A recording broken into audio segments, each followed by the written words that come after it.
Cricket மேட்ச்னா இப்படி தான் இருக்கணும் அப்படின்னு எல்லாருமே ரசித்து பார்க்குற அளவுக்கு நேற்று நாள் மேட்ச் இருந்துச்சு அப்படின்னு சொல்லலாம்.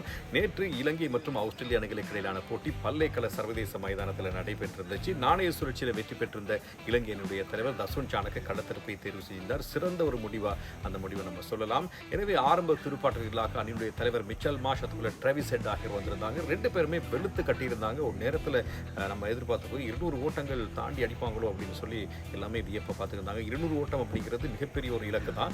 அந்த மைதானத்தை பொறுத்தவரை 190 200 அப்படிங்கிற ஒரு ஓட்ட வேகம் பெறக்கூடிய ஒரு மைதானம்.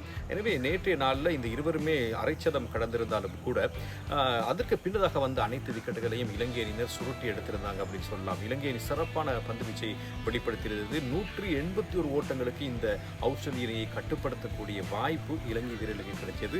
துஷான் ஹேமந்த் சிறப்பான பந்து வீசியிருந்தார். துஷ்மந்த் சமீரவும் சிறப்பாக பந்து வீசினார். ஹேமந்துக்கு 3 விக்கெட்டுகள் கிடைச்சிச்சு. துஷ்மந்த் சமீருக்கு 2 விக்கெட்டுகள் கிடைச்சது. நேற்றைய தினம் ஆட்டத்தினுடைய நாயகன் யார் அப்படின்னு பார்த்தீங்கன்னா பத்தும் நிசாங்க வானில் பறந்து ஒரு பிடியை பிடிச்சிருந்தார். மேக்ஸ்வெல்ட பிடி. மேக்ஸ்வெல் சாதாரணமாக சிறப்பாக ஆசிய மைதானங்களில் விளையாடக்கூடிய மற்றும் ஒரு வீரர். கடந்த காலங்களில் அவர் அடித்த அடி நமக்கு ஞாபகம் இருக்கலாம். எனவே நேற்றைய நாளில் அவர் ஏமாற்றம் அடைக்கிற அளவுக்கு இந்த துடுப்பாட்டம் அமைந்திருந்தது. தென்னாப்பிரிக்கனுடைய ஜாண்டி ரோட்ஸை ஞாபகப்படுத்திய ஒரு பிடியெடுப்பு அப்படின்னு சொல்லலாம். மிகச்சிறப்பான ஒரு பிடியெடுப்பு.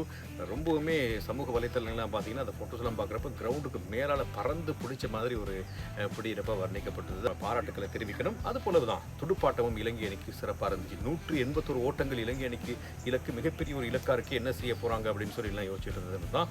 பத்தும் நிசாங்க குசால் ஜனித் பெரேராவுக்கு நேற்றைய தினம் அணியில் வாய்ப்பு வழங்கப்பட்டிருந்தது. இருந்தாலும் அவரால் ஒரு ஓட்டத்தை மாத்திரம் தான் பெறக்கூடியதாக இருந்தது. சிறப்பாக ஆடியிருந்தார் குசால் மெண்டிஸ். அரைச்சதம் கடந்திருந்தார். சிறப்பான ஆட்டம். அவரும் அற்புதமான ஒரு ஒத்துழைப்பு வழங்கியிருந்தார் பத்தும் நிசாங்கவுக்கு. பத்தும் நிசாங்க நேற்றைய தினம் வான வேடிக்கையை நிகழ்த்தியிருந்தார். 5 சிக்ஸர்களை விளாசி தள்ளியதோடு இந்த ஆடவர்களுக்கான T20 உலகக்கிண கிரிக்கெட்டில் முதலாவது சதம் பெற்ற வீரர் அப்படிங்கிற பெருமையை அவர் கொண்டு வந்திருக்கிறார். இதற்கு முன்னதாக மஹேல ஜெயவர்தன இந்த உலகக்கிண கிரிக்கெட் போட்டிகளின் பொழுது 100 ஓட்டங்களை பெற்ற வீரராக இருந்திருக்கிறார். அதற்கு பின்னதாக பத்தும் நிசாங்க தன்னை இடம் பிடித்துக் கொண்டார். சிறப்பான ஆட்டம். ரொம்பவுமே கலர்ஃபுல்லாக இறுதி வரை பொறுப்பாக நின்று அந்த சதம் பெற்ற பிறகு அவர் சென்ற ரியாக்ஷன் ஒரு சத்தம் போடாமல் இருக்கணும் அப்படிங்கிற ரியாக்ஷன் கொடுத்திருந்தார். எல்லாருக்குமே ரொம்ப சந்தோஷமாக இருந்தது. எனவே 18 ஓவருக்குள்ளேயே போட்டியை முடிச்சிருந்தாங்க. 8 விக்கெட்டுகளினால சிறப்பான வெற்றியை இலங்கை அணி பதிவு செய்தது மாத்திரமில்லாமல் சூப்பர் ஹிட்டுக்கான வாய்ப்பை உறுதிப்படுத்தியிருக்கிறாங்க. ஆஸ்திரேலியா அணியை சிங்கங்கள் பிரித்து மேய்ந்து விட்டன. எனவே அவங்க நாட்டுக்கு போக வேண்டிய நிலைமை வந்துருச்சு. எனவே ஆஸ்திரேலியாவுக்கு பெரிய டாஸ்க் அடுத்து வருகிற போட்டிகள். எனவே நெட் ரேட்டில் இப்போ இலங்கை அணி முதலிடத்திலிருந்து சூப்பர் ஹிட்டுக்கான வாய்ப்பு உறுதிப்படுத்தியிருக்கிறாங்க. இன்றைய தினத்திலேயும் சில போட்டிகள் நடைபெறுக்கு. கனடா மற்றும் நியூசிலாந்து அணிகளுக்கு இடையிலான போட்டி, அயர்லாந்து ஜிம்பாப்வே அணிகளுக்கு இடையிலான போட்டி, நேபாள் மற்றும் ஸ்கொட்லாந்து அணிகளுக்கு இடையிலான போட்டி. நாளைய நாளிலும் மற்றும் ஒரு விளையாட்டு சந்திக்கலாம்.